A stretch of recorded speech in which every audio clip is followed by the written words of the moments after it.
Всем привет, меня зовут Элина Федорова, и в сегодняшнем видео я вам расскажу о том, как я развивала свою речь, свою дикцию.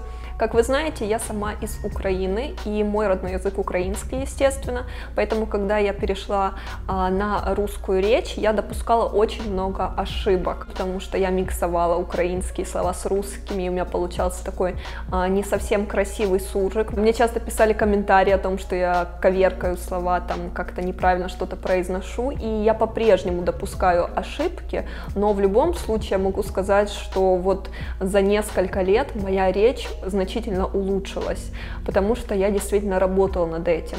Так как я начала заниматься своим YouTube-каналом, и я записываю видео на широкую аудиторию, конечно же, я старалась, чтобы моя речь звучала более красиво и правильно. Вообще я считаю, что для человека грамотная, красивая речь — это очень-очень важно, потому что когда мы знакомимся с кем-то, если это первая встреча, это может быть первое свидание с парнем, это может быть деловая встреча, это может быть собеседование на работу, либо вы пришли в новый коллектив, первое, на что обращают люди внимание, сначала это ваш внешний вид, а потом это когда вы начинаете говорить. Это то, что производит на людей вот это главное первое впечатление. Например, когда вы пришли на собеседование, у вас будет только один шанс показать себя, какой вы, и вам нужно показать себя максимально с лучшей стороны. На самом деле бывают такие обидные ситуации, когда человек может быть профессионалом своего дела, он может быть очень талантливым, но только потому, что он, допустим, не уделял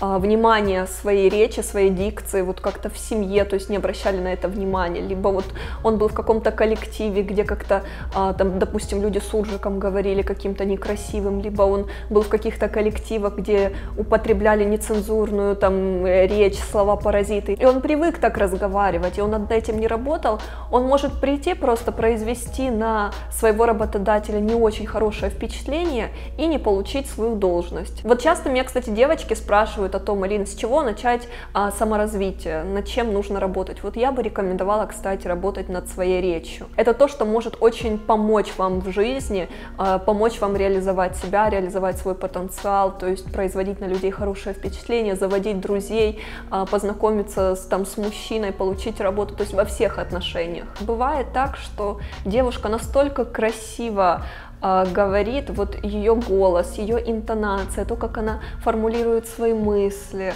то, как она говорит, можно вот только в это влюбиться. Только за счет этого, понимаете? А бывают девушки, которые безумно красивые, эффектные такие, ты на нее смотришь, вау, а потом она начинает говорить, и ты понимаешь, что нет, тебе уже не хочется встречаться с этой девушкой.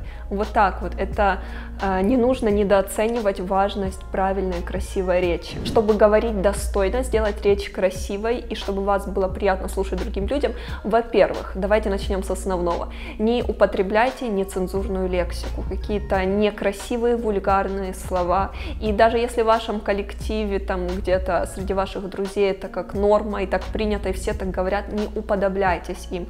Поймите, это не красит никого, ни парней, ни девушек. Это дурацкая привычка, которая просто выставит вас в какой-то момент в не очень красивом свете, потому что мы привыкаем, да, так говорить, и когда вы попадете в общество людей, которые интеллигентные, которые успешные, вы увидите, что люди не употребляют брань, не употребляют некрасивые слова, редко употребляют сленг, поэтому избавляйтесь от этого. Особенно это касается, конечно же, подростков, которые под влиянием не очень порой хороших компаний тоже уподобляются и думают, что это круто. Нет, это вообще не круто. То же самое касается слов, паразитов, сленг.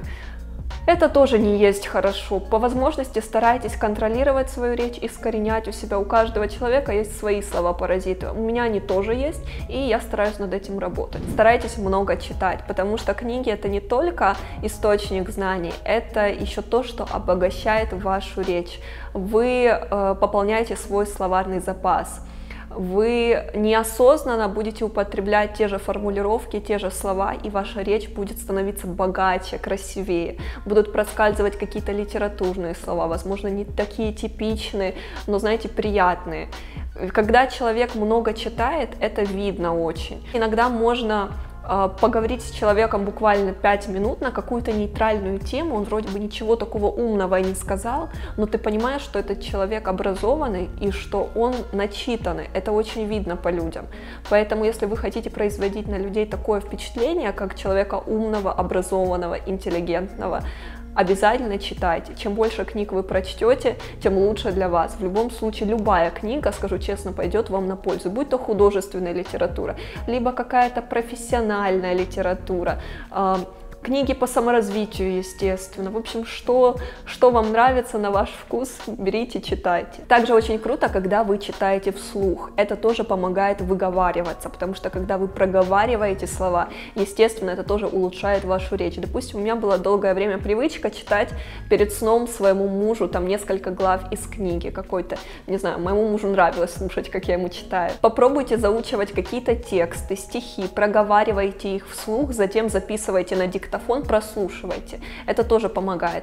Например, тоже на своем опыте могу сказать, что когда я начала вести свой YouTube-канал, это мне очень помогло, потому что каждый раз, когда я перед камерой записывала для вас новое видео, это была моя практика. Я работала над своей речью, потому что, конечно же, когда ты сидишь долго перед камерой и порой по несколько дублей ты записываешь, там рассказываешь что-то, импровизируешь, иногда рассказываешь какой-то заученный текст, то есть это по-разному бывало, то есть в любом случае это практика, и это очень круто, поэтому как вариант вы можете тоже начать заниматься блогингом, можете записывать себя на камеру, возможно для себя пока, потом возможно для других. Для людей, у которых проблемы с заиканием, рекомендуют брать какой-то текст и просто переписывать его на лист бумаги. В то время, когда вы его, так сказать, держите в уме в этот текст, проговариваете, вы не можете, естественно, заикаться в уме, и это как-то помогает потом улучшить вашу речь и избавиться от заикания. Также очень полезно читать скороговорки,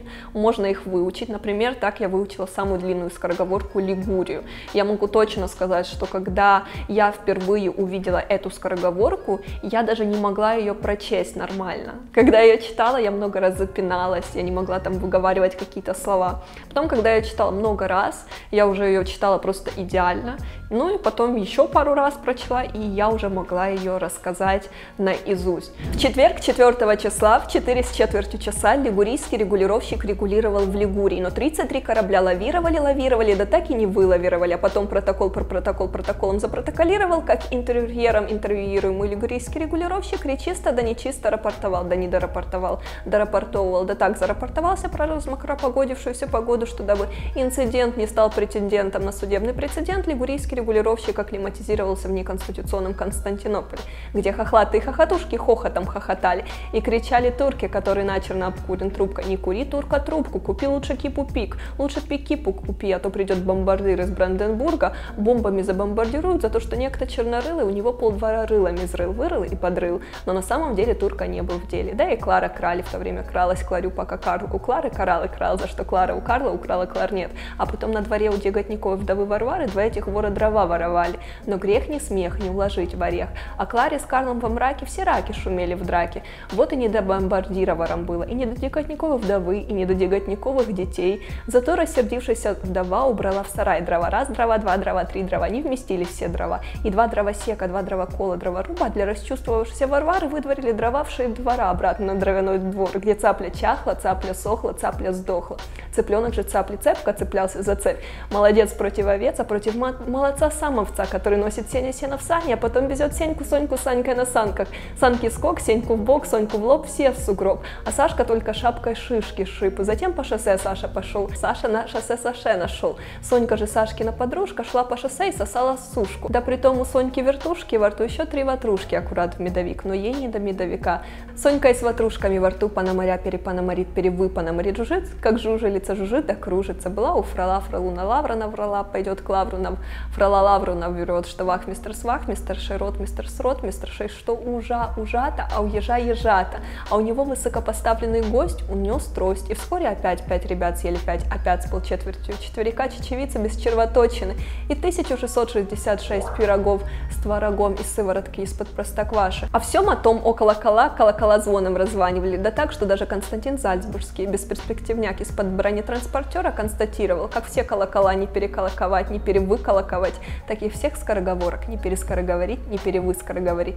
Но попытка не пытка. Если вы хотите себе усложнить задачу, берете в рот пробку, либо же набираете в рот специальные такие камушки и пытаетесь вот с этим препятствием тоже проговаривать скороговорку. Это сделает вашу речь более четкой. Самое главное условие того, чтобы это работало, это нужно делать регулярно. Ребят, если вы серьезно намерены работать над своей речью, попробуйте сделать для себя такой вызов и тоже выучить эту скороговорку. Это не так сложно, как кажется. Когда вы будете ее читать много раз, когда вы ее заучите, запишите на камеру, вы уже увидите результат. На этом, ребят, все. Если вам видео понравилось, ставьте лайк, а мы с вами скоро увидимся.